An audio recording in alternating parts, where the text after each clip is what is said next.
Hello? This is the closing remarks of a sermon or a speech given by Ronald Reagan on March 8th, 1983, to the National Association of Evangelists, meeting in Ontario, Florida. It is not the entire speech. The book I have here does not contain the entire speech for whatever reason. But I think there's enough to talk of just in this little conclusion bit here. Part of the reason I'm reading some of these speeches is a few of them are about events in time I don't really know much of. Other times it involves people that I've never heard of. Ronald Reagan I've definitely heard of. And, my family is generally raised me in the view that, Ronald Reagan is the devil, is the side of history they go on. But I haven't really paid much attention to the particular words the man says. So part of the reason for reading something like this, which I do find several issues with, is to sort of understand the mindset here and point out where I agree and disagree. I think if I was born in a different era, I would have been one of those left-leaning Republicans, which today I'm not sure exist anymore. In the 40s or the 50s or something. But in 1983, as far as I understand, there was a sort of sea change in the whole way the Republican political party was organized in the United States. Maybe not beginning, but certainly massively influenced by Ronald Reagan. So let's begin. During my first press conference as president, in answer to a direct question, I pointed out that, as a good Marxist-Leninist, the Soviet leaders have openly and publicly declared that the only morality they recognize is that which will further their cause, which is world revolution. I think I should point out I was only quoting Lenin, their guiding spirit, who said in 1920 that they repudiate all morality that proceeds from supernatural ideas or ideas that are outside class conceptions. Morality is entirely subordinate to the interests of class war, and everything is moral that is necessary for the annihilation of the old exploiting social order and for uniting the proletariat. I think the refusal of many influential people to accept this elementary fact of Soviet doctrine illustrates a historical reluctance to see totalitarian powers for what they are. We saw this phenomenon in the 1930s. We see it too often today. This does not mean we should isolate ourselves and refuse to seek an understanding with them. Let us pray for the salvation of all those who live in totalitarian darkness, pray that they will discover the joy of knowing God. But until they do, let us be aware that while they preach the supremacy of the state, declare its omnipotence over individual man, and predict its eventual domination of all peoples of the earth, they are the focus of evil in the modern world. It was C.S. Lewis who, in his unforgettable Screwtape Letters, wrote, "The greatest evil is not now done in those sordid dens of crime that Dickens loved to paint. It is not done even in concentration camps and labor camps. In those we see its final result. But it is conceived and ordered, moved, seconded, carried out, and minuted in clear, carpeted, warmed, and well-lighted offices, by quiet men with white collars, uncut fingernails, and smooth-shaven cheeks who do not need to raise their voice. Because these quiet men do not raise their voices, because they sometimes speak in soothing tones of brotherhood and peace, because, like other dictators before them, they're always making their final territorial demand, some would have us accept them at their word and accommodate ourselves to their aggressive impulses. But if history teaches anything, it teaches simple-minded appeasement or wishful thinking about our adversaries is folly. It means the betrayal of our past, the squandering of our freedom. So I urge you to speak out against those who would place the United States in a position of military and moral inferiority. You know, I have always believed that old Screwtape reserves his best efforts for those of you in the church. So, in your discussions of the nuclear freeze proposals, I urge you to beware the temptation of pride. The temptation blithely to declare yourselves above it all, and label both sides equally at fault, to ignore the facts of history and the aggressive impulses of an evil empire, to simply call the arms race a giant misunderstanding and thereby remove yourself from the struggle between right and wrong, good and evil.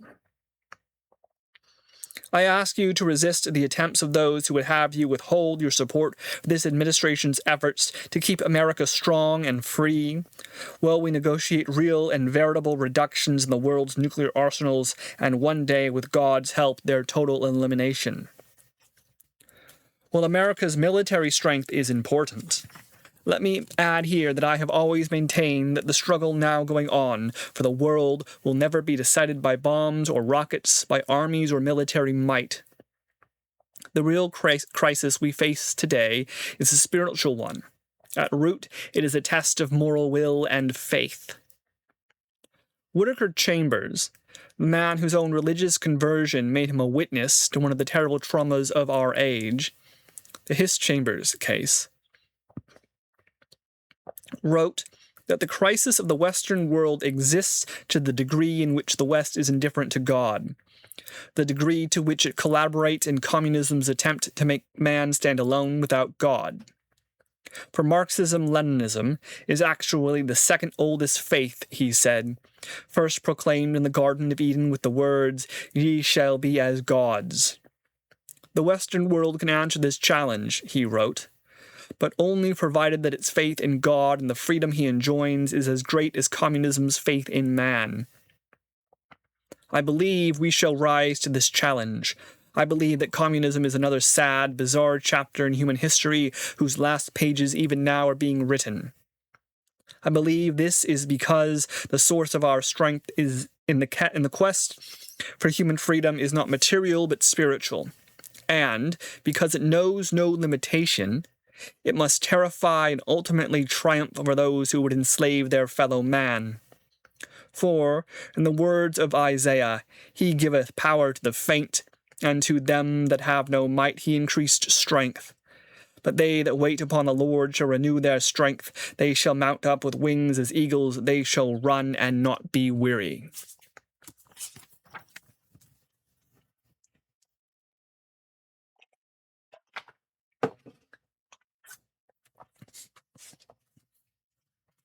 Okay, so this being the sermon's conclusion is relatively short. And before specifics, that I see sort of three general bits of information. One is that he is holding himself. He is framing this as a battle for good and evil, right? But also a battle against communism, which he calls Marxist-Leninism. I find that kind of interesting because Marxist-Leninism is a type of communism, right? So by making this distinction, I sort of wonder to what extent he is trying to attack the Soviet Union and not China or Vietnam, for example, as other communist states, or he might be breaking up he might be aiming to break up some of the Soviet Union, because there were Eastern European countries were communism was either practiced or thought of originally is slightly different than in the Russian case. They were more populist movements and less serfs rising up in rebellion. Right, like one of the problems of Russian communism as practiced, Marxist-Leninism, is that it was really controlled by a very small group of intellectuals. Because the vast majority of the country was these sort of not very well educated serfs. Because Lenin was a figurehead of the communism system, who lived outside the country and then was brought into the country during the rebellion against the Tsar. Whereas in Eastern Europe, communism was either enforced upon the people in the area, that is, the Soviet Union went in with tanks and said, we control this now, or they fought the Germans and then just never left. Or there were instances where communist movements would grow, would exist in these Eastern European countries and receive assistance from the Soviet Union. Then they would grow, they would explode, they would take over. You would have a communist country who decided to ally with the Soviet Union, and the Soviet Union would then take over the movements in that country. You had the wrong sort of communism. We got to put you people in jail. You had intellectuals who were arguing against Russian communism, and they got to put them in jail.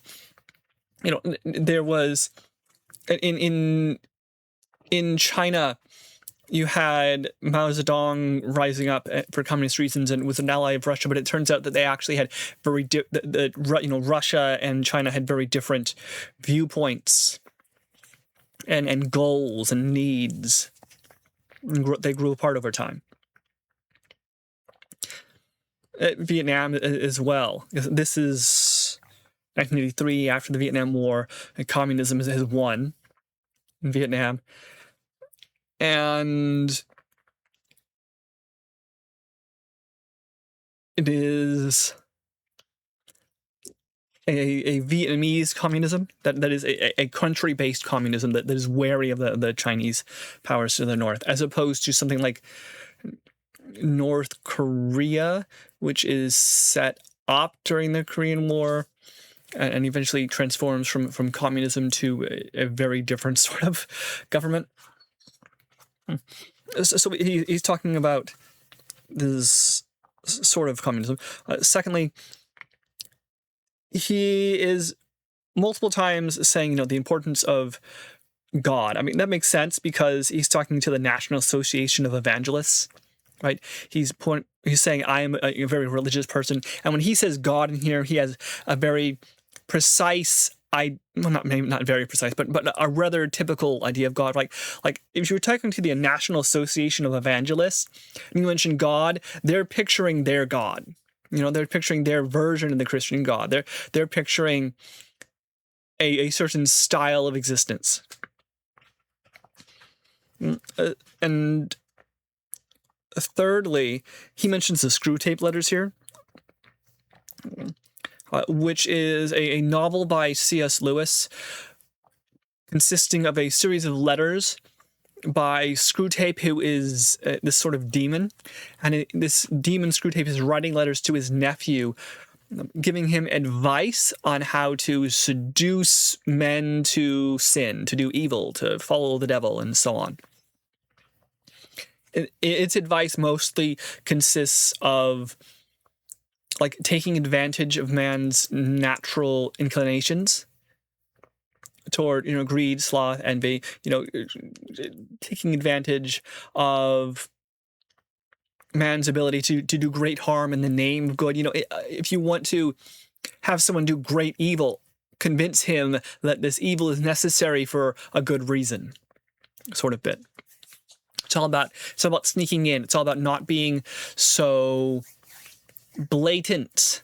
The Screwtape talks about like the good old days of showing up at a crossroads and with a violin of gold and coming to people in dreams and whatnot. But nowadays we can't do that. The enemy has grown wise to what we our tricks. So we have to be more subtle about it. So on, because we can't face. The idea is like Screwtape as a demon they can't face the angels or God in direct confrontation. We have to work sideways about this, and it's a pretty interesting piece.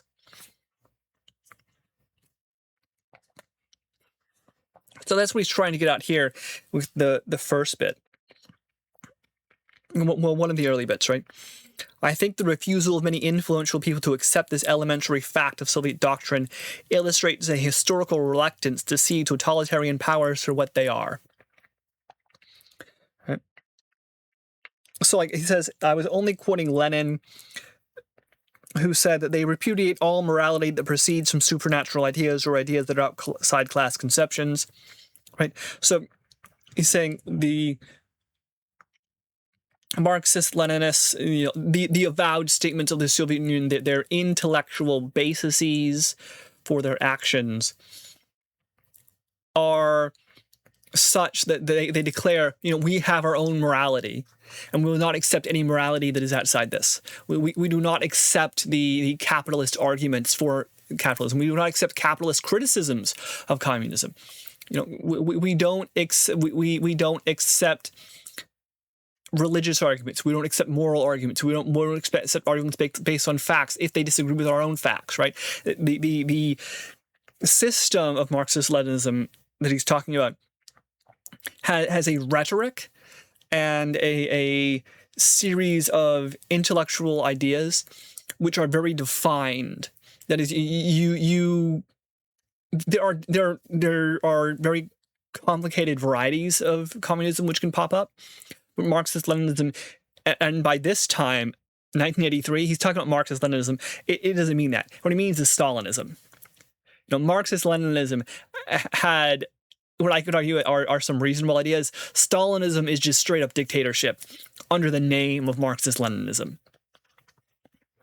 Right? Marxist-Leninism is like, we're going to have class consciousness and make the people better, and we want to move into communes. Stalinism is just like, obey me or die.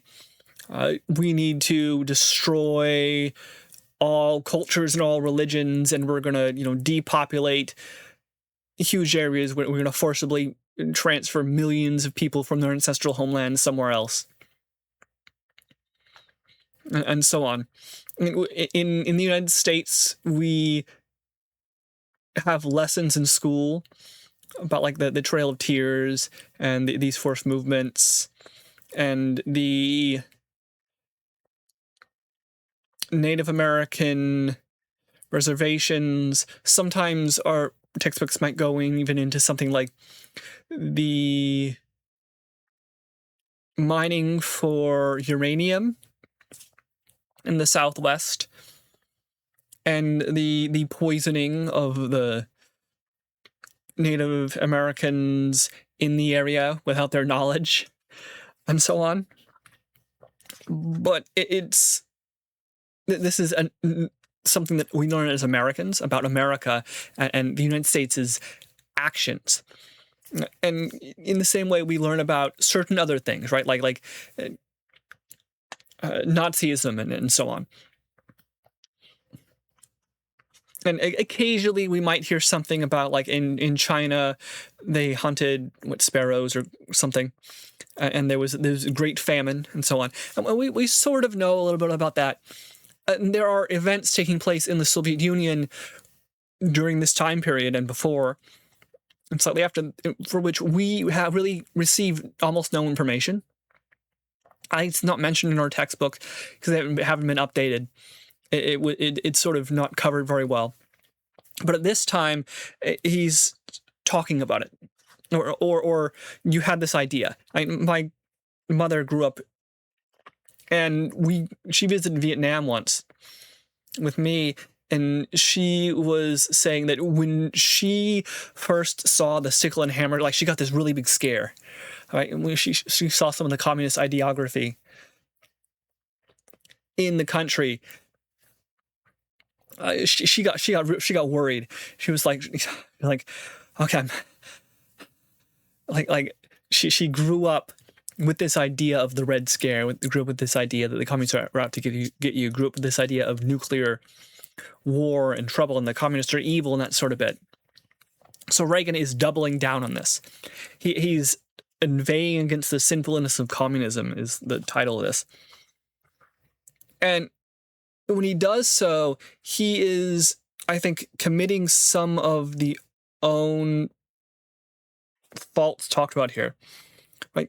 That is, can you look at communism, at least communist ideas, and something like its critiques of capitalism, and go, okay, there's some good points there, or there's some issues we want to look at, or there's some arguments which are valid, or even simply just there are feelings people have about this that we need to deal with. This is 1983. This is past the era of McCarthyism, I hope. Past the era of just demonizing our opponents. And it's one thing to demonize a country or the leaders of a country. The danger comes from demonizing the people of a country. Secondly, he says that they have the communists, the Soviet Union in this case, has morality is entirely subordinate to the interests of class war. That's a misunderstanding that claims that class war is morality, right? Just because you don't agree with their morality does not mean it's not moral. But the second bit is much more interesting. And everything is moral that is necessary for the annihilation of the old exploiting social order and for uniting the proletariat. And that, I think, is one of the great problems that any movement has. And, the Soviet Union is communism in many cases is very at fault for this, because it was such a radical movement that sought to change the entire economic and political system. So it made mistakes, and it made great mistakes. And morally speaking, there are atrocities committed. In the same way, there are atrocities committed under the capitalist system, right? There are atrocities committed today that we support or engage in. And this claim is always the same, right? We know this isn't like totally moral, but we're going to do this bad thing for a good reason. And that is, I think, the first fault. They talk, this is in the Screw Tape letters, right? If you can convince someone to do a bad thing for what they believe is a good reason, they've taken the first step. They are now willing to do bad. There's a bit in the Bible,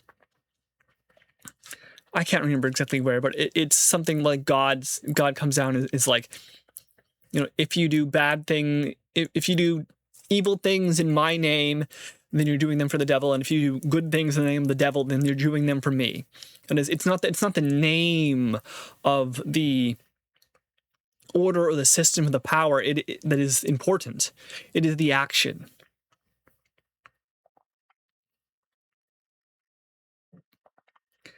And we can very easily convince ourselves that we have to hurt somebody, or we have to break certain laws now in order to fix a problem. This, of course, is dangerous. The more you seek to destroy the system without reforming it, the more likely you are to just break all of society entirely. And who knows where that leads. So communism, in its great movement, in the era of communism's great movements, is guilty of this. And it is something to always watch out for, because one of the versions of that we got into in America was McCarthyism, right? Was the House on American, what was it? Civil Liberties, the Anti-American Activities Committee, something like that, led by Senator Joe McCarthy, which published a public list of communist sympathizers, as it called, without any proof whatsoever, in many cases, which led to people losing jobs, being attacked, being thrown into jail on trumped up charges, those sorts of bits. And we see this, that is, any moral system is capable of saying, I am good, and everything I do is good by definition because I am good and I have my moral system. But that itself is troublesome.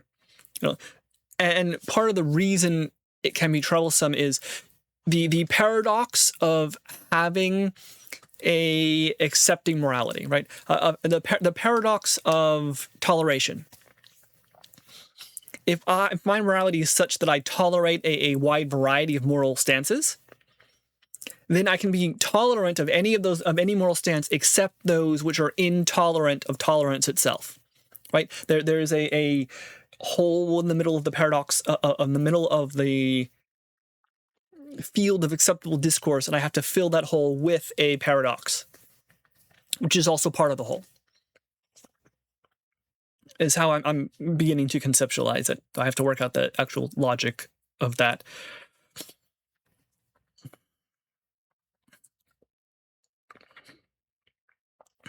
And so he says here, I think the illustrates a historical reluctance to see totalitarian powers for what they are.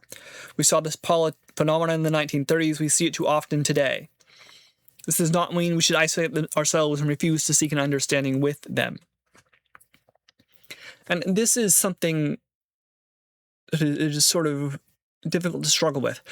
Where is the line between attempting to engage with a moral system that disagrees with you and attempting to come to some sort of compromise, and stepping over that line to saying this moral system is not acceptable? Because there is a line there. All totalitarian movements grow out of a popular frustration. You are able to get people on your side, right? You are able to, for some king or prince or dictator or president to be installed for life, to get people to think that they should be installed for life, or to think that they have divine rights, or to say, well, they've led this country for 40 years, why not let them? And we've got country has been better, or they have led this country for 40 years and they've kept it from entirely destroying itself.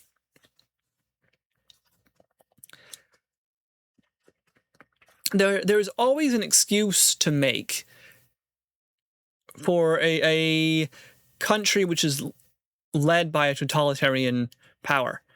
There's always an excuse to make for any organization led by a totalitarian power, right? I mean, how many times have we heard of or read of or seen Netflix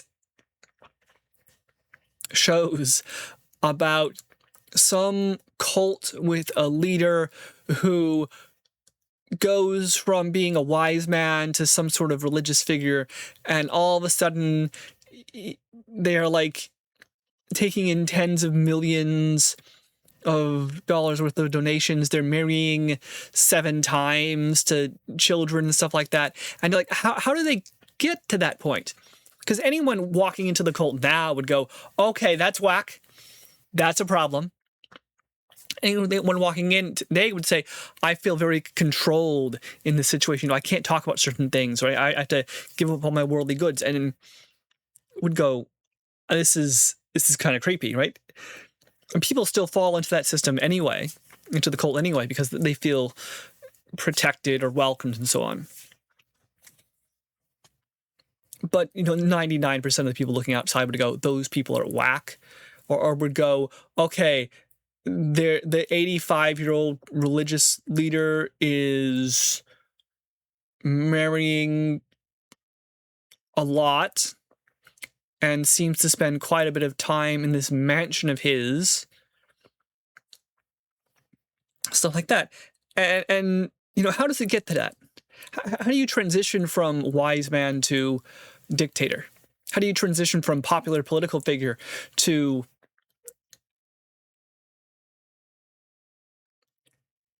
being unquestioned.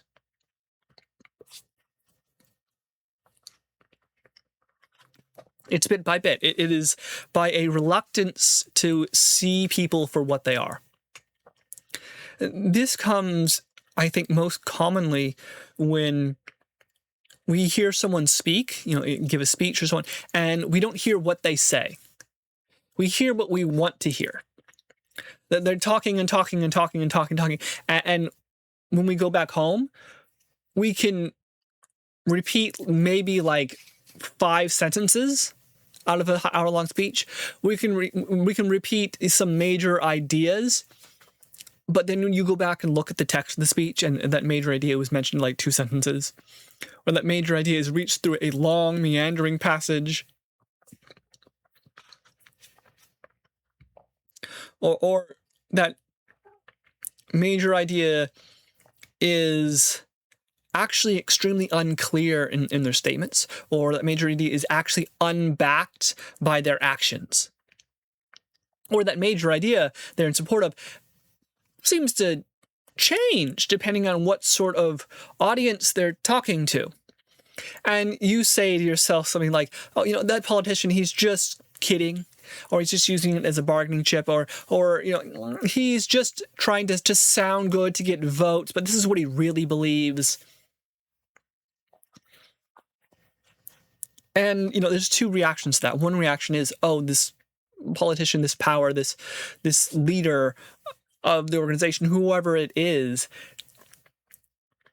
I feel distrustful towards, or I feel like I need to investigate this more. And you can still investigate and come upon the conclusion that, well, it's this guy or the other person, and you know what, that's what I'm for this guy, even with all his problems. I'm for that person, or I'm for this party or idea, even if we haven't worked on all the kinks. But it's more dangerous as well to go, well, the enemy of my enemy is my friend. And that's not always the case, right? We look at totalitarian movements and we're like, or not necessarily totalitarian movements, we look at powerful movements. And these powerful movements are, generally speaking, anti-movements. They are against a system, against a setup. They are not in the majority. They have, what I referred to in earlier talks as a minority mindset, regardless of their numbers. And what can happen, of course, is the enemy of my enemy is not always my friend. Sometimes the enemy of my enemy is just another enemy, right? It's like in World War II,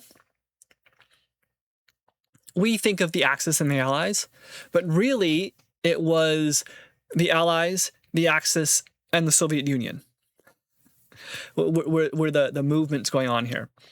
You think about the world after World War II, and you're thinking about the Allies and the Communists, and really it's the Allies, the Communists, and the Third World.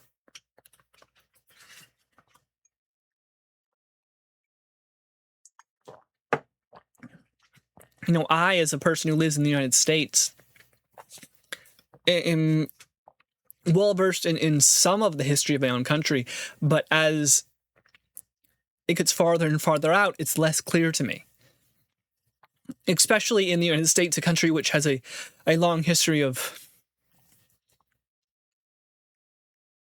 substantial interference, let's say, in foreign countries. It can be very unclear what's going on. And there are so many messages being passed along the entire time. So much discussion that you have any movement out there that is trying to make itself grow is beginning to change how it talks to the masses, talks to the people, talks to the populace, talks to the press, right? And so that's why you have the Soviet Union talking about Marxist-Leninism. That's why Ronald Reagan is inveighing against the sins of communism, right?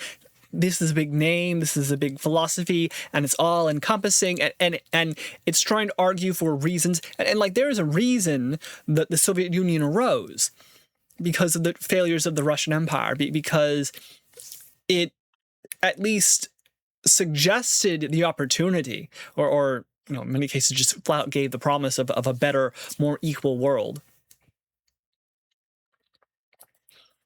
Of course, you ended up with oligarchs and small party rule and whatnot. But there were people outside the Soviet Union very, very, very happily supporting the idea that the Soviet Union should take over their country.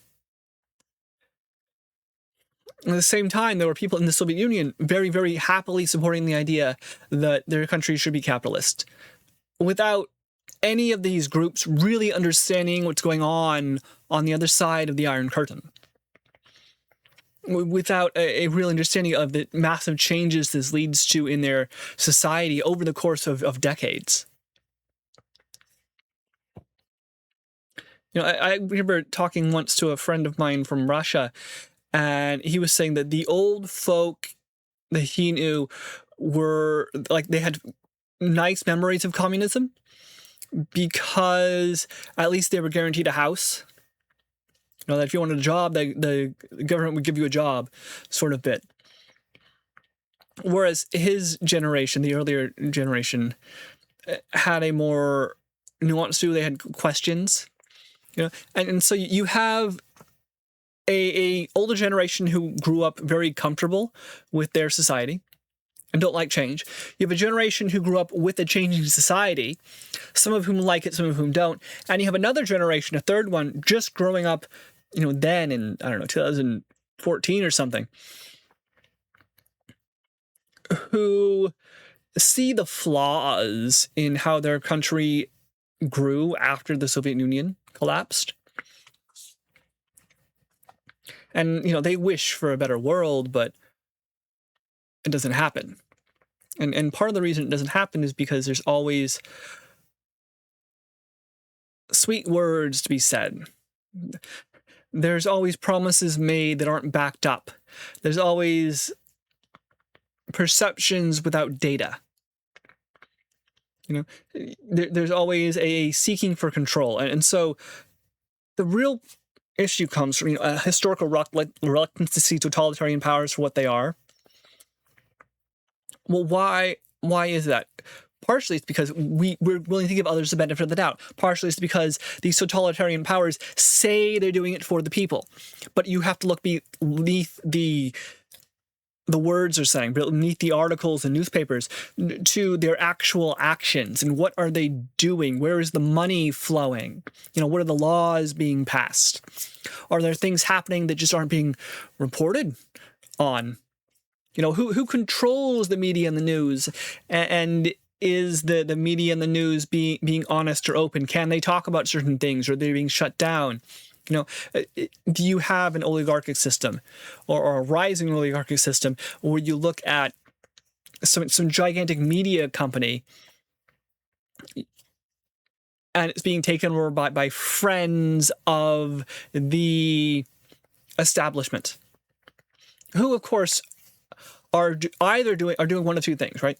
If you're helping your economic friends take over parts of the country or take over large companies, you were doing one of two things. You were either saying that this is for the good of the nation. These are smart people. These are the best people. These are the greatest people. They're going to do so much good with these companies. Or you're going to say something like, these companies they're taking over are devils. They're bad. They're ruled by or controlled by special interest groups or environmentalists or fascists or whoever it is, right? That whenever you have this government interference, you have a likely problem. It's government interference in free speech, you have a likely problem. But that free speech issue can arise in sort of hidden ways. Is the government using its power to sue media companies that it doesn't like? Well, why is it doing that? Right, in order to take over. So and there's always a reason or excuse, and we don't always see this. So what you want to do is you want to look at historical instances of totalitarian societies rising and say, do I see that in my society today? Or when you hear an action being done by a government or by a person, you're asking, where have I seen that before? Because if you don't have this, it's the old saying, right? If we don't remember history, we are doomed to repeat it.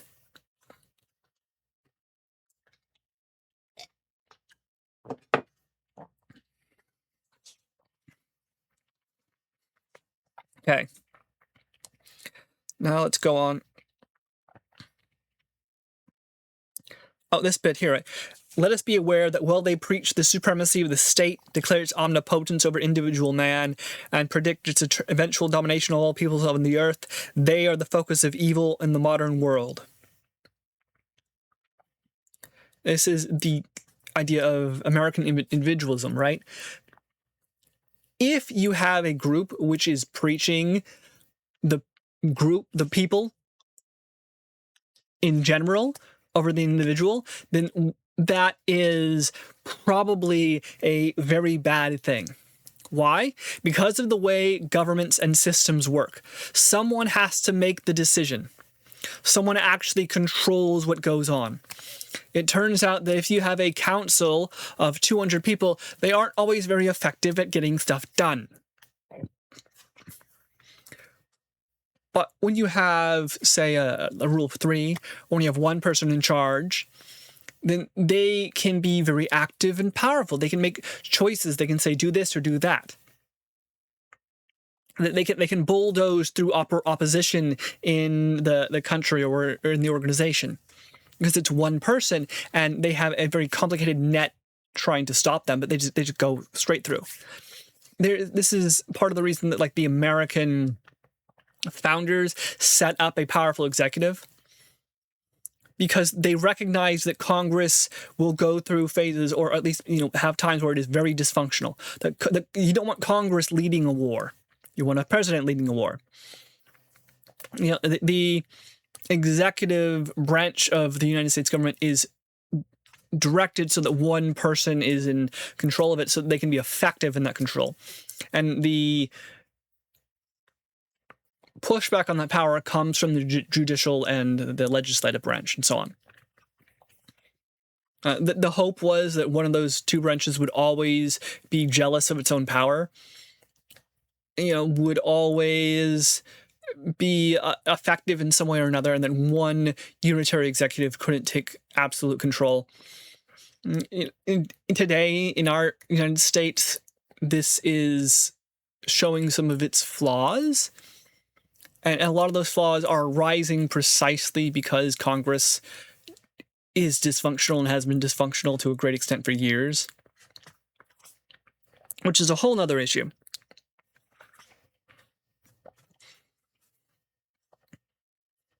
But, part of it is the danger of a unitary executive is the danger of a government over a people. It's the danger of the supremacy of the state. It's the danger of I must do actions which are disliked by governments or individual populations because they aren't doing what they should be doing. And overriding this opposition. But you have to be very careful when you do that, because that is how you incite rebellion.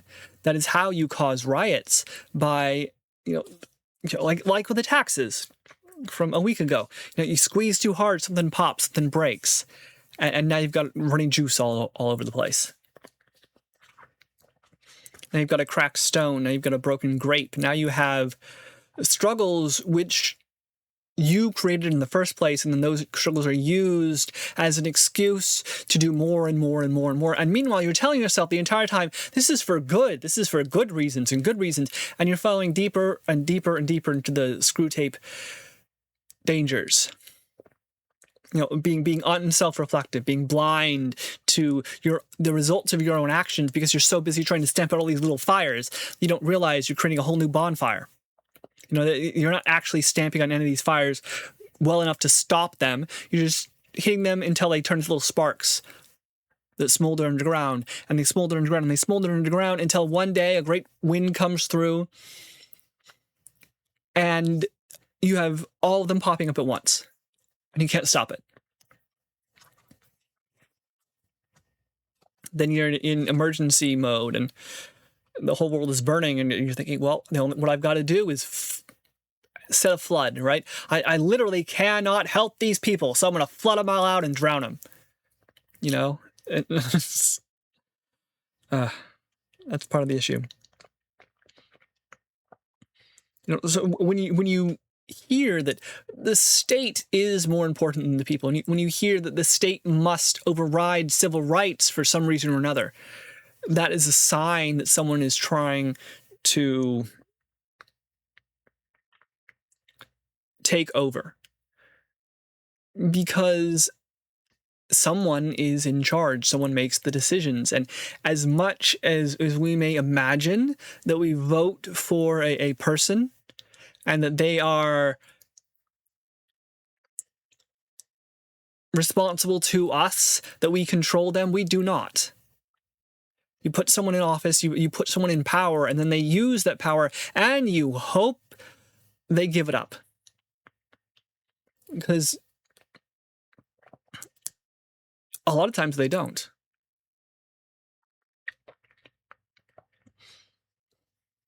And this bit too here. The greatest evil is not now done in the sort of dens of crime.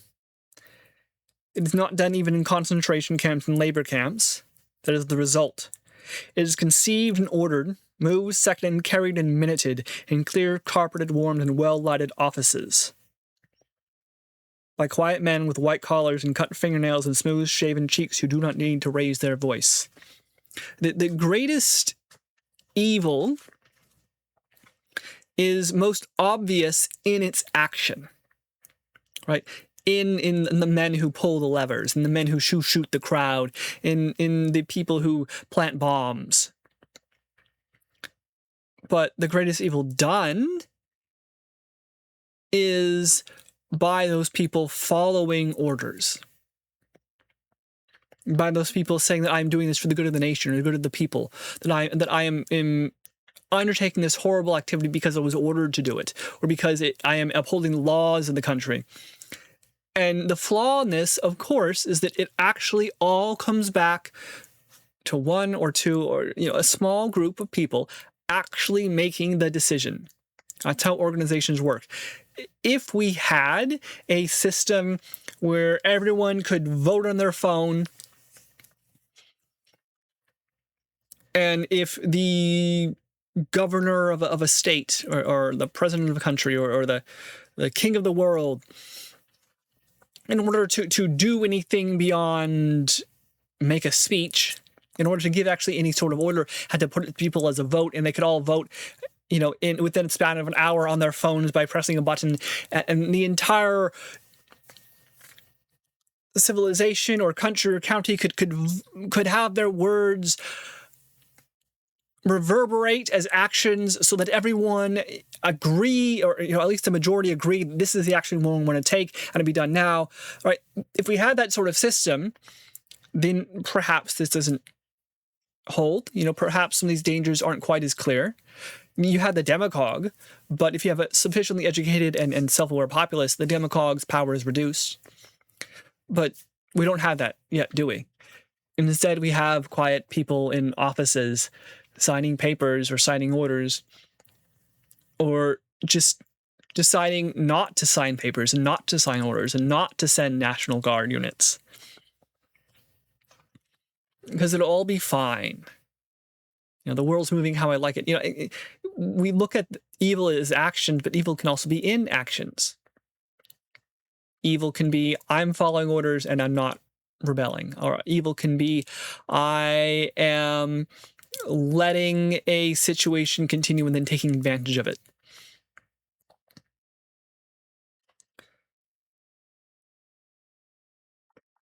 He says, because these quiet men, are nice and are always making only their final demands and are say that they're willing to settle for this or that, some would have us accept them at their word and accommodate ourselves to their aggressive impulses. But again, this is another bit of art of danger, right? Don't pay attention to what they say. What someone says, what a person in power says, is completely and totally unimportant compared to what they do.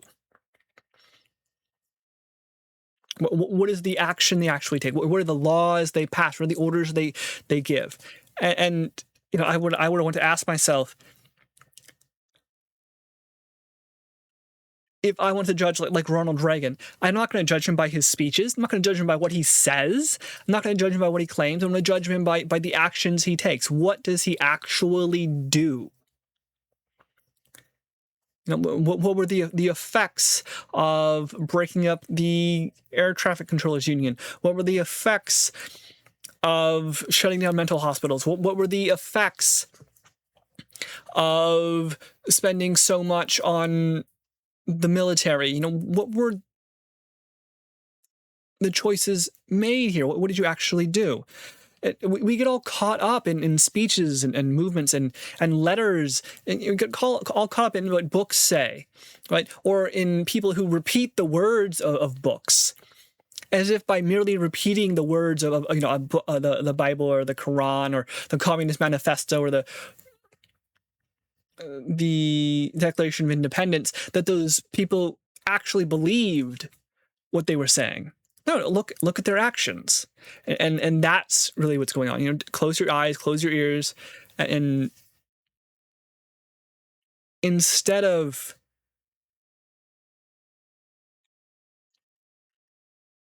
taking people at their word, just feel the atmosphere of the room.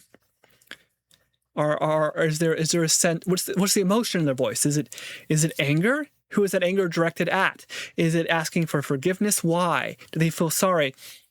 Are they blaming somebody for an action? Well, why are they blaming somebody? Like, what is the reason they are making these claims?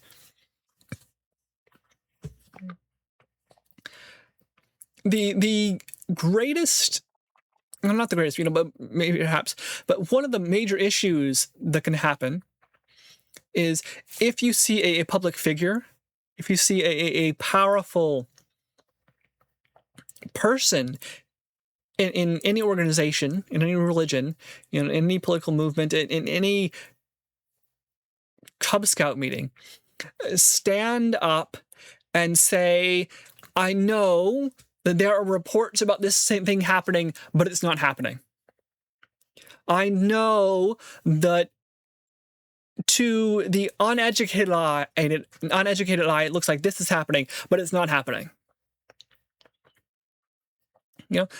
I know that some of the figures say this, but those figures are not right. Because on the one hand, it's very easy to make up information, right? It's very easy to convince people, let us reinterpret my action here and understand that I took the action for this other reason, right? We seek in actions to look at intentions. We try to think, okay, well, did they do this for a good reason or a bad reason? And we go back to that story of the Bible and whatnot. And this was it was also in the Chronicles of Narnia, another book by C.S. Lewis. It's not about the name in which you do the action. It's not about the argument you give. It's about the action itself. What is its effect? I don't care why you did it. Many good people have done terrible things for good reasons. You can also have a bad person doing a good thing for a terrible reason. We imagine that good people do good things and bad people do bad things. But to the extent that good and bad are social inventions, to the extent that the good and bad are decided by the individual, to the extent that good and bad can be nebulous, there can be gray orders in there, to the extent that good and bad are often co-opted by organizations and movements and father figures and whatnot for specific reasons, we run into something. Don't accept them at their word. Accept nobody at their word. Accept people at their actions. Like when you trust somebody, right? If you trust somebody, then I say that means to me that you trust them to be honest in a certain way. And there are many different ways to trust people, but one of the more dangerous versions is, I know this person has good intentions. I know this person loves me. And so whatever they do is done with good intentions. Whatever they do is done for love. But that does not mean that what they do is good. It means they have a powerful emotional reason for their actions. It means they may convince themselves. It means they aren't questioning if this is good or bad. They're questioning if this is done with good intentions or done for love, and not understanding what intentions or love actually is. It's like that, but we don't always hear what people say. We hear what we want to hear. And everyone knows this. Everyone does this in communication. You say something to someone else, and they respond as if you said something you didn't. And you're going, why are you so angry? I don't understand. Or why does that worry you? Or why are you freaking out? Or why didn't you do what I asked you to do? I thought it was very clear, and you weren't. Both of you just assumed that there was effective communication, and there was not. So look at actions. And this bit here, if history teaches anything, it says, it teaches simple-minded appeasement or wishful thinking about our adversaries is folly. It means the betrayal of our past, the squandering of our freedom. And it presents a conundrum.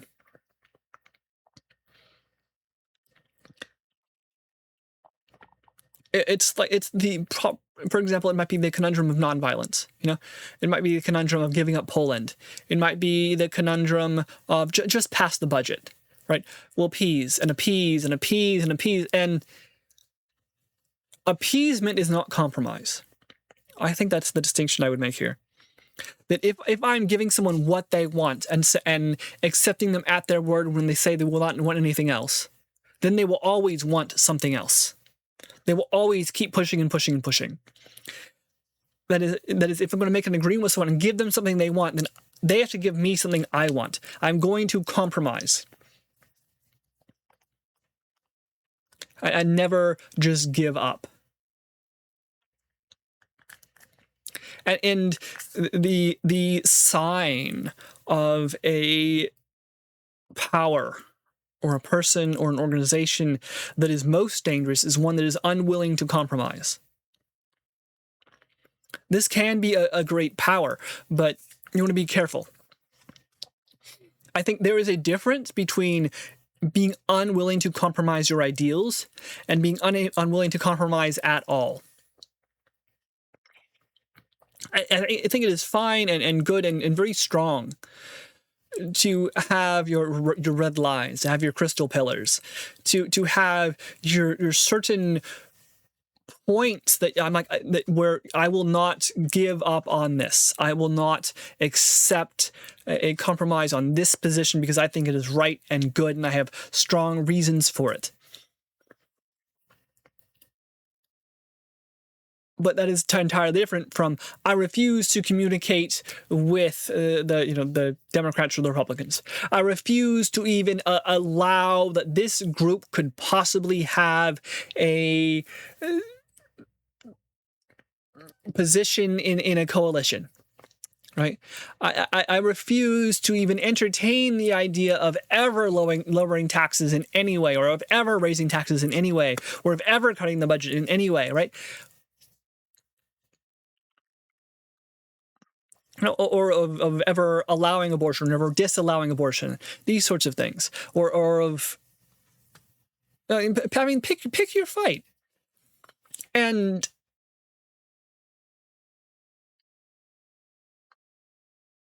yet, like, we don't want a group that is so willing to compromise it gives everything up.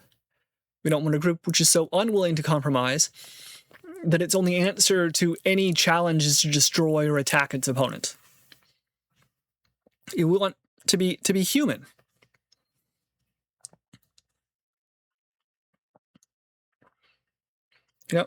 He says, I urge you to beware the temptation of pride. The temptation blithely to declare yourself above it all and label both sides equally at fault.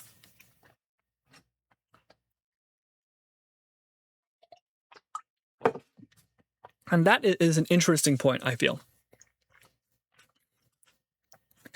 Because it goes into the argument that, you're either with us or against us.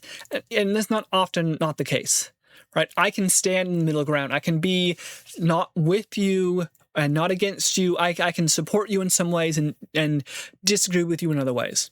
I can support you in my own pattern or my own method. I can be, unracist to a degree and don't have to necessarily be entirely anti-racist or entirely racist in those sections, or entirely sexist or unsexist or feminist or communist or capitalist, or pick an ism sort of viewpoint.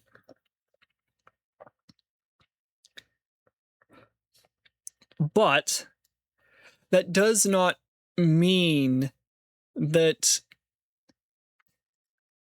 declaring a pox on both sides to the same degree is the right choice. It is different to say that I have disagreements with you about methods, or I have disagreements with you about the ideal endpoint, and entirely something else to say, I disagree with both sides completely. None of them have any good points. Right? I think that it is very difficult and not entirely correct always to have a middle ground in that triangle of ideas, right? To hold yourself completely in balance and abeyance, to say that this is none of my fight, this is none of my issue, that you two need to work this out between yourselves, and I will have no opinion on it. It is one thing to say you two need to work it out between yourselves, I will have no part in it. But another thing to say, I will have no opinion of it, right? Because that's just covering your eyes, covering your ears, and saying, I hear no evil, I see no evil, I touch no evil, I know no evil. Because if you don't know evil, you don't know good, right? That was the whole story of the tree, right? The tree of good and evil. And people pretend that, if I know good, I never think of anything evil, then I'm totally fine. And no. That's not how it works. Good and evil are tied together. And denying the existence of evil, or denying that you have evil thoughts, or denying that a group or organization can be evil and bad, and can also be a good and reasonable. We live in a world which is full of gray, right? But gray can also be achieved by a bunch of little black and white dots. Gray can be achieved by really good and really bad sort of not mixing together, but existing side by side, and that happens as well.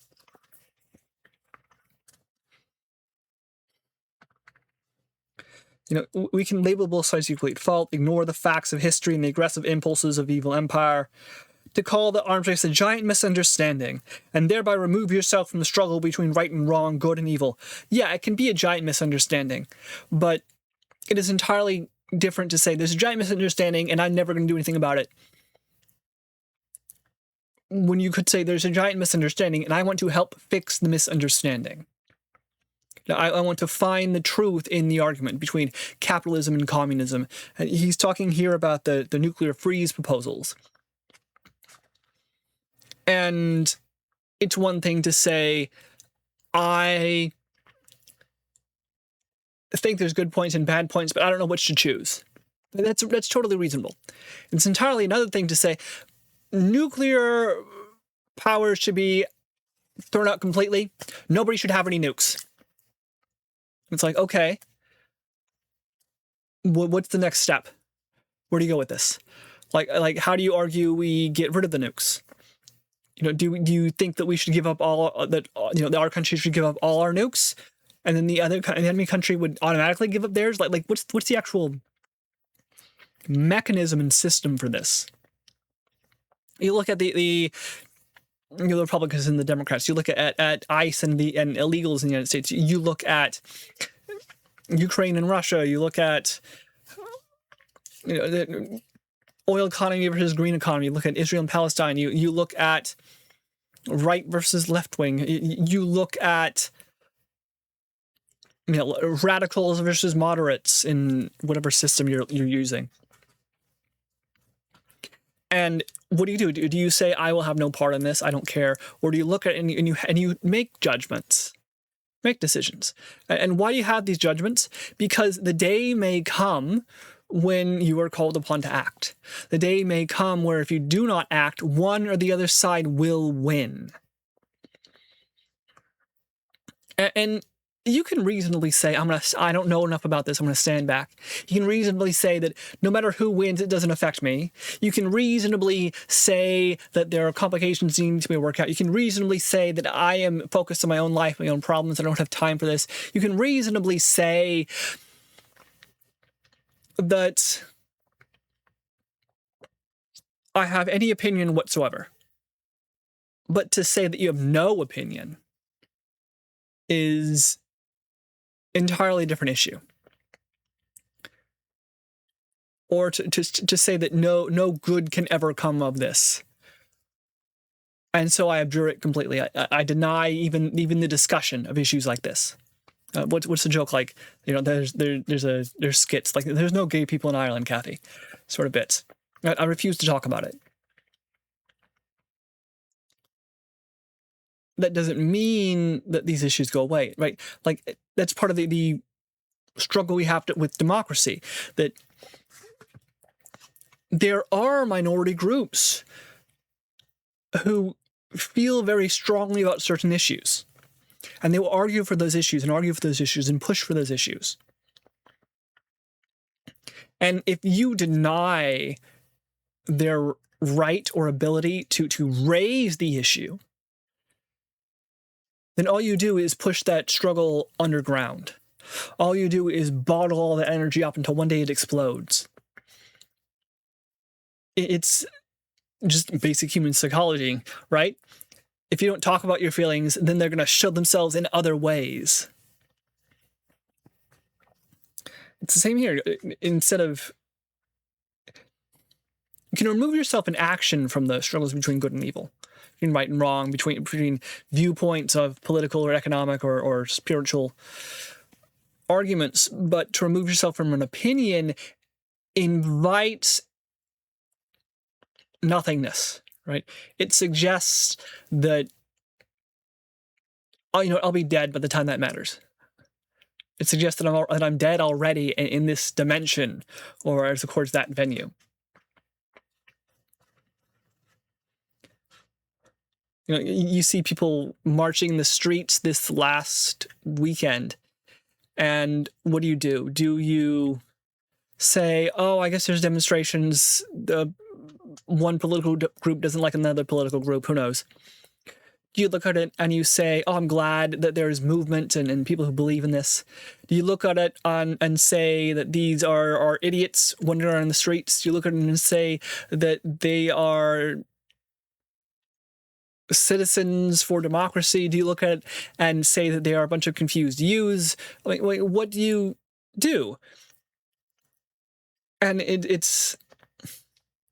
I guess that's what I'm trying to get, right? Like, it's one thing to not have an action. It's another thing not to have an opinion. Because if you don't take action, then there can be 1,000 reasons not to take action in this moment or in a certain way. You believe action should be taken in a different way or a different moment, or you don't have the energy right now, right? But if you don't have an opinion, then you will not recognize the moment where action should be taken.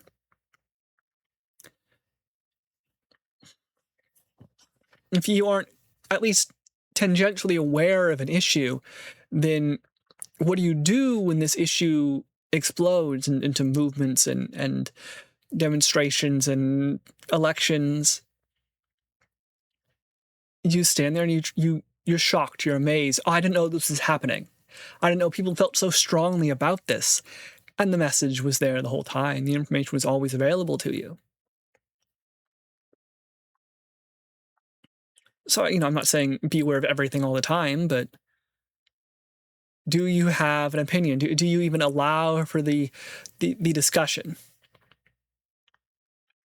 Or are you sitting in the garden of good and evil, having bitten from the fruit, and as God is, talking down to you, you got your fingers in your ears going, la, la, la, la, la, la, la, la, la, la, la, I don't know anything about good and evil.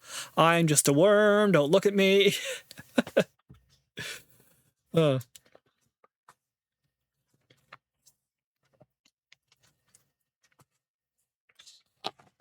Okay.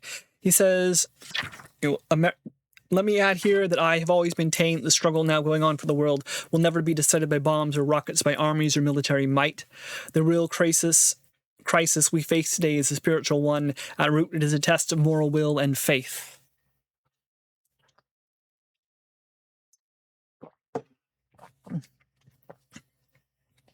So really, I feel that this idea is kind of interesting, especially given by Reagan. But to me, it speaks of lessons learned from Vietnam.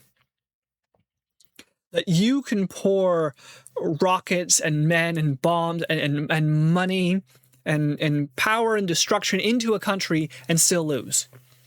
We see this in Afghanistan, right? You can spend all this time and effort and achieve almost nothing at the end. Why? Because the populace living there is ultimately who decides the fate of the country.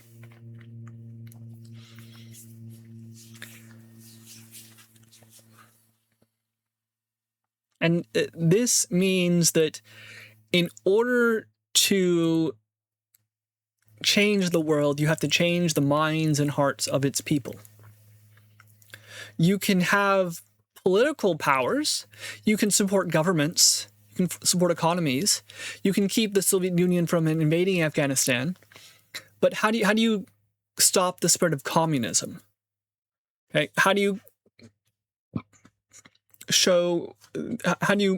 make democracy win? How do you keep communism with Chinese characteristics going? How do you claim that your right wing or your left wing movement will work? You show that it works. This goes all the way back to like ancient Confucianism philosophy, right? That if you act as a good ruler and you ensure that your people have enough to eat, that your people are healthy, that your nation is strong, then people will clamor to join you. The decisions of World War I and World War II, World War II especially, the arguments of the Cold War about fascism and communism and capitalism, about democracy, and so on, these are still ongoing today. There is no political system has won. No economic system is one. There is not a single place on earth that is perfect. There are areas, I think, that are very stable. Switzerland, for example, is a place that is very stable.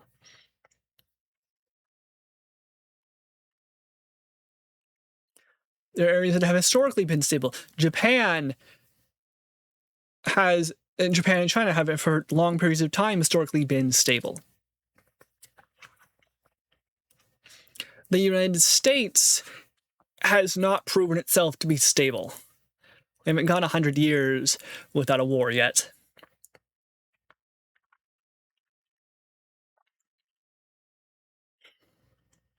The Roman Empire at one point was stable for at least a period of time.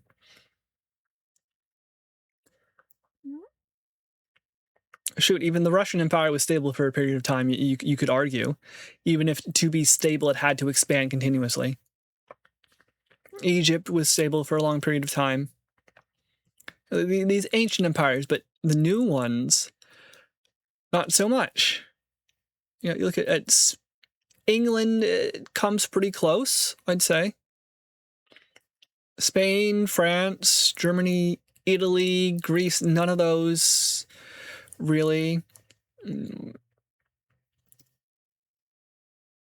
Ethiopia, arguably, was stable for a long period of time.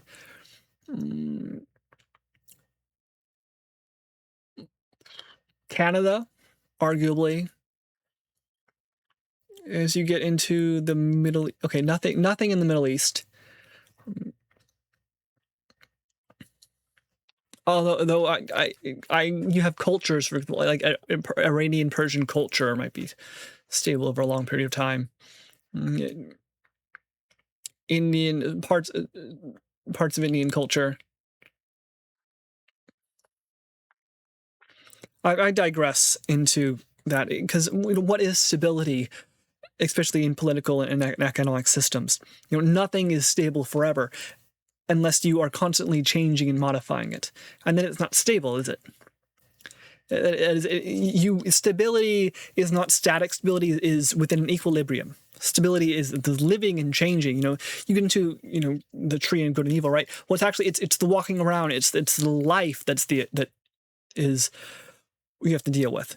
If you're just a rock, if you cut your head off and say, well, I know what good and evil is, I may as well just give up and die, you're not doing the right action, I would argue. It is in the challenge and the learning and the improving.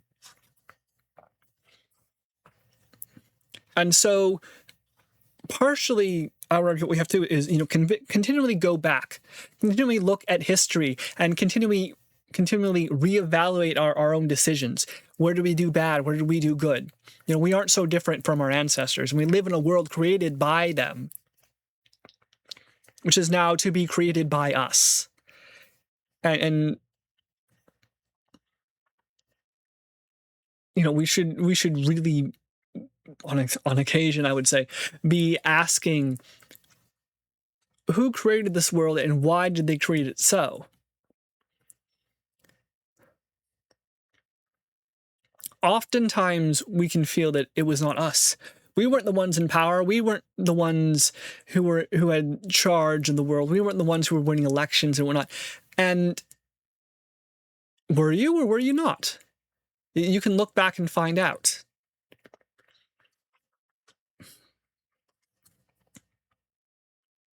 It's a test of moral will and faith. Partially, you want to ask, does my system work? And moral will and faith can take on two aspects. One is having the faith to continue on a path, to say, my system or my morals or my beliefs, I think they work, and there may be rough patches, but I want to follow these ideas for a long time, for a period of time, and see them work, because I believe it will turn out well. I believe my religion or my economic philosophy or my political philosophy or my moral system or my community and my family, whatnot, that if I stand by them and stand with this, then I will persevere. And there may be trials and tribulations and troubles ahead, but if I stand steady, I will make it. The other test of moral will and faith, I would argue, is the test, is the willingness to question, is the willingness to doubt, right? This goes back to an argument over good and evil. How do you know what good is if you recognize evil? How do you know what evil is if you recognize good? They are part and parcel of them. And Yet, because you're dealing with light and shadow, it isn't always obvious. You have to look around at different angles to really understand what's going on. You have to study it. You have to look at the history, and instead of accepting someone's word for it, see if the system actually works, right? Like part of the problem with communism is, on the one hand, they stuck to the idea of communism working and winning. They stuck with the idea that, okay, we're gonna have the proletariat win and work. We're gonna have a communist system. We're gonna end up in communes, and it's all gonna work out. And then it turned out that having communes for farms doesn't really work out. You tend to have starvation, right? You tend to have a top-heavy system where lots of misreporting goes on, where there is lots of opportunity for graft. And so you look at it and go, okay, how do we fix this? What can we change? And let us change things slowly and slowly and slowly. The great problem, the great issues that like the Soviet Union had is partially that it began to change way too late. It was so rigid that you had a few pieces in Eastern Europe break off and the entire thing crumbled like cheese. The Soviet Union wasn't made out of bricks. It was made out of dried mud. There was a rocky core at the center, Russia, I'd say, but it was, to an extent, a Russian empire without the logic of a Russian empire. It pretended that it was communist when really it was a dictatorship. It pretended it was communist, or more like it pretended it was socialist when really it was communist, and it did not understand the difference between socialism and communism, is what I would argue. But that'll be another topic of discussion.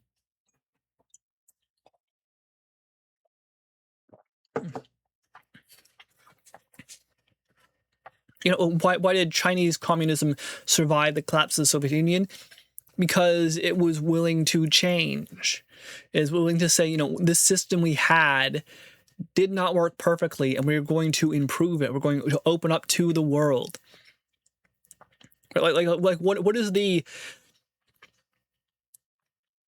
basis of the strength of the Communist Party? It's not in the rhetoric. It's not in the nationalism. It's not in the bit of Taiwan. It is in the fact that, to a great extent, they have given their populace economic improvements for the past 30 years.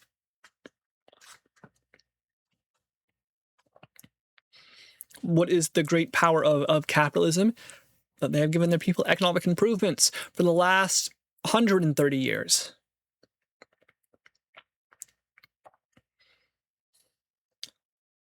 Always, perhaps it's just a lesson, right? Always seek to improve. You can always do better, is the bit here I would argue. That there is no perfection to reach. There is no final form. There is no, religious or political doctrine or philosophy which is set in stone and that's how you follow it forever. No. There are stepping stones. There are bits and pieces to walk across the water, walk across the lake of knowledge on. But it's a lake of knowledge. It's a lake of water. You have splashing and changing and rain and floods, right? The test of moral will and faith is a test in that it is not about enduring, it's about walking. It's about taking the test. It's about following the way. It's about moving around the world, hoping to end up somewhere.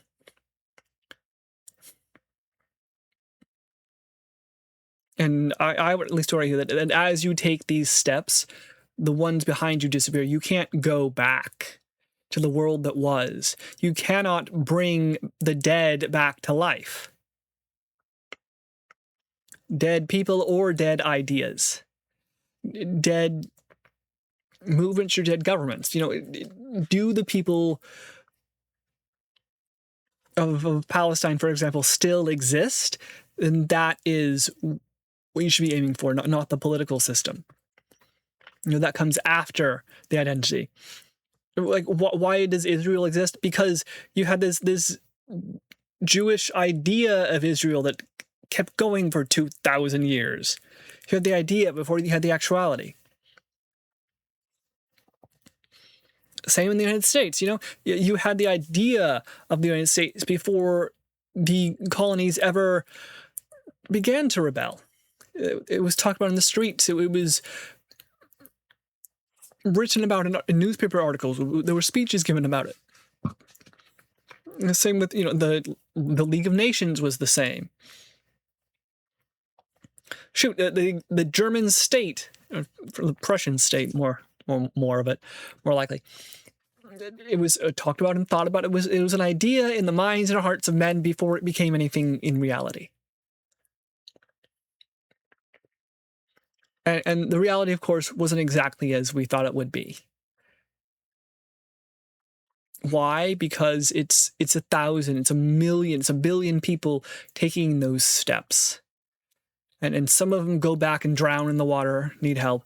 Some of them are racing forward so far you can't even see them. Some of them are hopping from stone to stone sideways, not sure what's going on.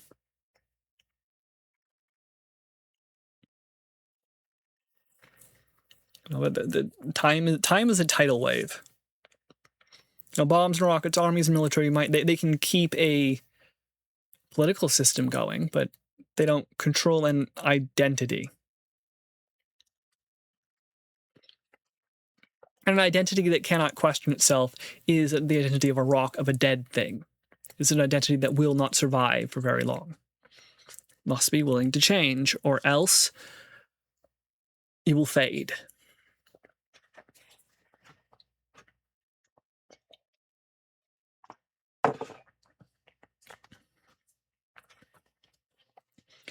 But at the same time, search for those things that don't fade.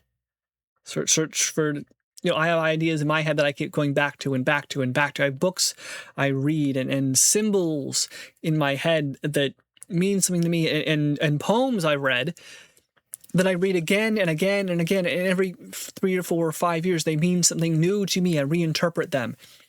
And an old stone that I stepped on 10 years ago shows up again today in front of me. But I'm not jumping back. I'm not, jumping in the water, drowning myself, trying to find that old stone from 10 years ago. It just shows up. And I go, okay, I know this lesson, this idea. And I'm going to step on the stone again and test it. See if it works. See if it's valid, Which there are 1,000 illusions that Mara shows me. And how shall I distinguish them? I shall close my eyes and step blindly into the void.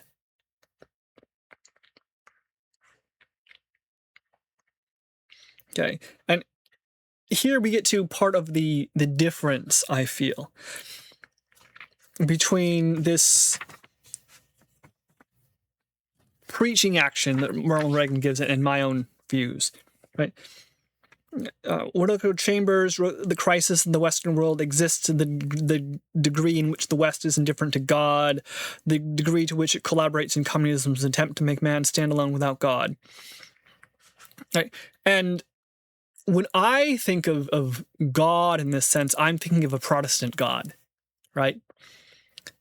I'm thinking of a Christian figure where you have a personal connection, right? I'm thinking of the individual reading the Bible. I'm thinking of the individual contemplating. I'm thinking of the individual in a Bible discussion group and whatnot. And I'm not thinking of the old Catholic version, which is, hey, Pope said, that's the law. I don't read the books. The priests read the books to me. I don't study them. I am told. I memorize the book instead of interpreting it. And there's a bit of a poem which is something like,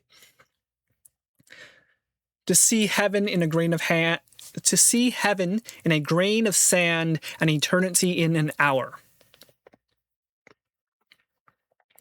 And to me, it really goes back to the idea of, I'm not very religious, but in this sense, I might be called spiritual, and that, look, if there is a Christian God, as it is, then it's not hidden away in a book. The message isn't told to you by a priest. The message is in every grain of sand on the beach. The message is in every sunset and sunrise. The message is in every evil person and good person, in every random thought you have.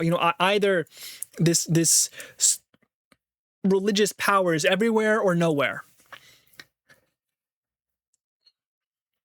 And what that says to me is that we should not discount any information we receive. We should not be afraid of any question. We should not doubt any doubt, because that is the road to ignoring a piece of the world, that is a road to seeing but one facet of the complications of reality. If you only read one book, or you only have one interpretation of a book, or you can't even discuss an issue,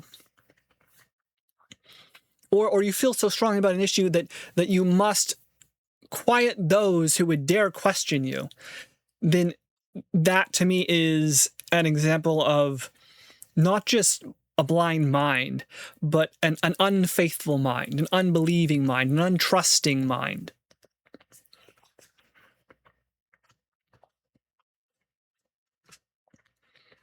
It says, the degree to which it collaborates in communism's attempt to make man stand alone without God.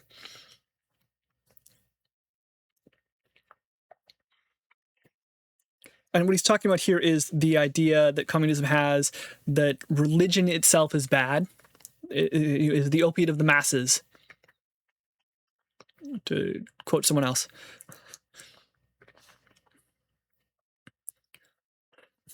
But especially in the modern day, we're seeing this rise of what I'd call spiritualism.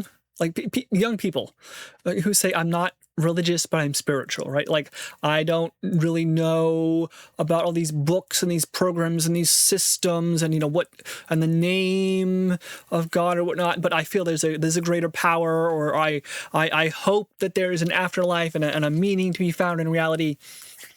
And I think that part of the reason this is happening is because the regular person, especially in America, at least in the West Coast, California, where I grew up, is more aware of foreign religions, right? They didn't just grow up in one part of middle of nowhere being like, we had one room schoolhouse with 6 grades stuck in one room, and my pappy had 2 books, the Bible and like Greek myths on the wall. The Bible and the fall of the Roman Empire or something. Or the Quran is the only book listening to, or the Torah has all the knowledge you will ever need about life and existence. And I'm going, that is one part of the world. Where is the rest of the message?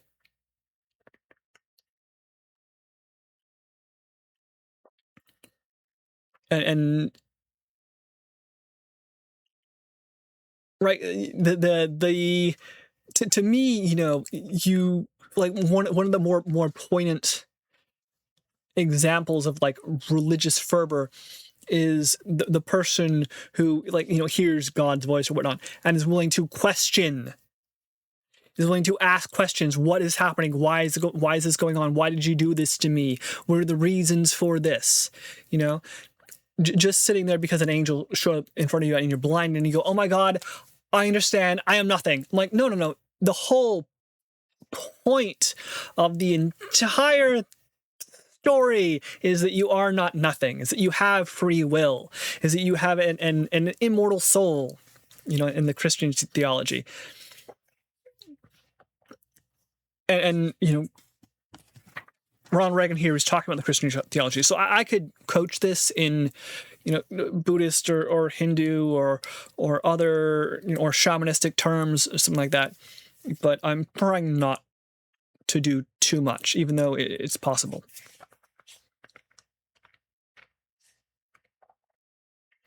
He says,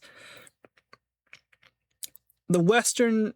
Whitaker Chambers says, the Western world can answer this challenge, he wrote, but only provided that its faith in God and the freedom he enjoins is as great as communism's faith in man. And it's really the two bits that we don't remember very often. Those two pieces which are like how do you make those two become compatible? Faith in God and freedom. How do you have that compatibility in there is a moral system, there are moral right and wrongs, but I also have free will to choose that? Because the freedom to choose includes the freedom to accept damnation. It includes the freedom to say, I deny that God or the book or the Quran or the Bible or whatnot is right, and I'm willing to go to hell for that. I think there are plenty of people who think that's crazy. Oh my gosh, why would someone choose that? But, isn't the whole story of the devil and whatnot? Somebody does choose that. And you have to have this faith in freedom to say, okay, well, people won't do that. But you have to give people the option. You have to stand there and recognize within yourself that you have the choice for good or bad. And other people have that choice too. And it's very easy to have faith in a system, in a book, in an idea, in a person. Very easy to have faith in God. It's much, much, much, much, much more difficult to have faith in yourself. It is super difficult, super problematic to have faith in other people. Right? In the spirit and the heart of humanity. Much, much easier to just have one pillar. But as you'll notice, as human beings, we tend to have 2 feet, and that's for a reason. So, it's so we can, I would argue, so we can walk, so we can move, so we can fall out of balance and into balance. That's how you move. You fall you're in balance and out of balance, in, out, and you move forward on this path. If you just stand there still as a stone, still as a statue, then you may as well just be a pillar of salt. A thing without a heart.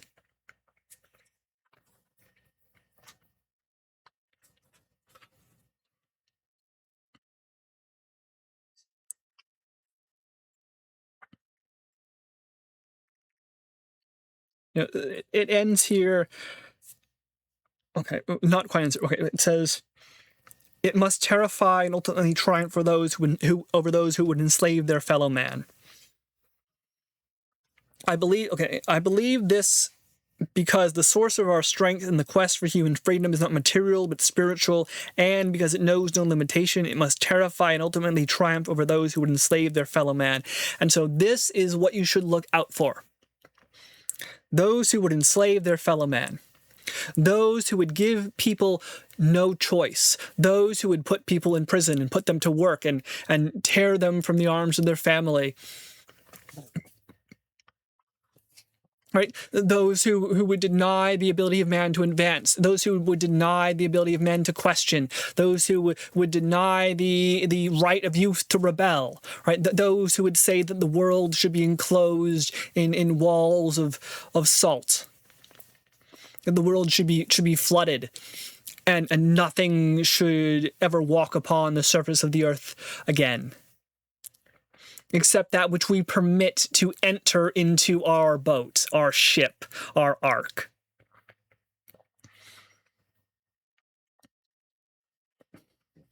Right, that's the whole story of the flood, right? You're going to show this big rainbow, and I will, as a sign that I will never flood the earth again. Why? Because it was a mistake.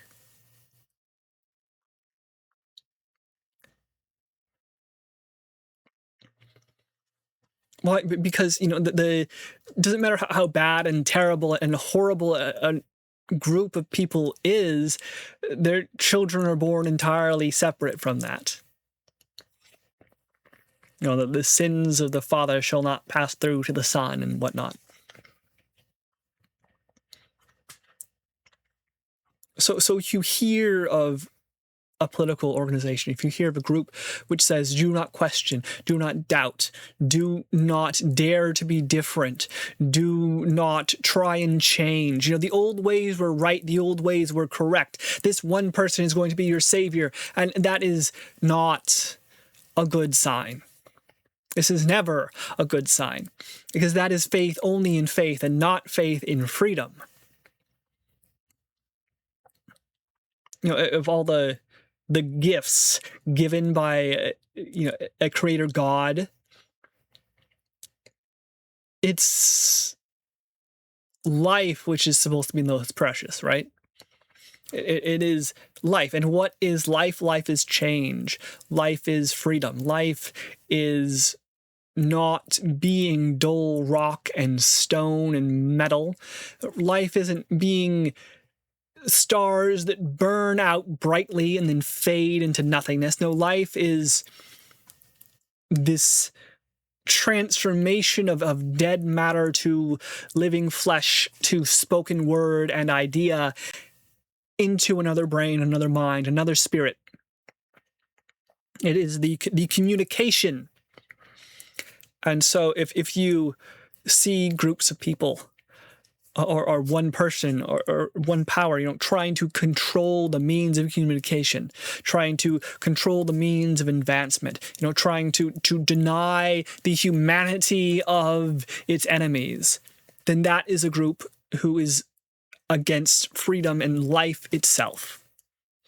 That is a group which I feel is doomed to fail sooner or later, or else it will simply kill and destroy itself.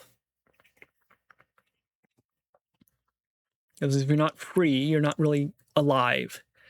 If you're not alive, you can't deal with change, and nothing ever stays the same.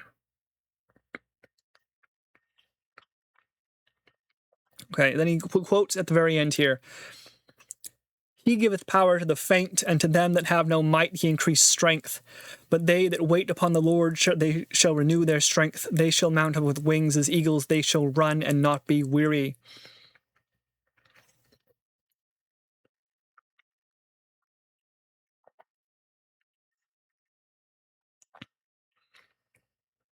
So we have some ideas here, right? Power to the faint. If you see the weak rising up and becoming stronger, then that is a good sign. If you see the downtrodden and those who have suffered from racism or sexism or ableism or whatnot, who are standing up now and saying, I have a voice, I have an identity, and that is a good sign. They're gaining strength. We want the world to gain strength. We want everyone to grow. We're not stuck in a zero-sum game. We're stuck in the communication between earth, God, and brain. They shall renew their strength. They shall mount up with wings as eagles. They shall run and not be weary. Instead of standing in the way of change, seek how can we make this change better. Instead of saying, communism is bad, say, how can we improve this communism? How can we intake these new ideas and use them for our benefit? How can we pull the good from the bad? How can we recognize our own faults and issues and improve that? How do we beat the flaws out of a piece of iron? How do we take broken items and melt them together to renew them and bind the disparate parts again into one movement? How do you run and not be weary? And perhaps that's one of the signs you should look for. If a movement is bounding from place to place, switching its stances and its beliefs willy-nilly in order to achieve some end, then they aren't going from place to place, right? They aren't traveling. They think they're teleporting, but really what they're doing is closing their eyes and jumping, hoping they land in a solid spot. And do they keep doing it? We have this idea among like the left-leaning folk in California that eventually the right is just going to grow old and die. Or the right is going to realize its mistakes, or the right is going to, crumble into its own faults and whatnot. And on the right, the idea is that, this left changing, these left movements, these bits about, identity politics and social freedoms and political rights they're from Vietnam are going to sort of go away one day. That these are people trying to corrupt our children, and if we stop them, then our children will never be corrupted again. And that's not correct either, right? We've been stuck in this country in a stalemate of political ideas for many years. And I may not be a fan of the way we're going now, but at least I can say we seem to be going somewhere.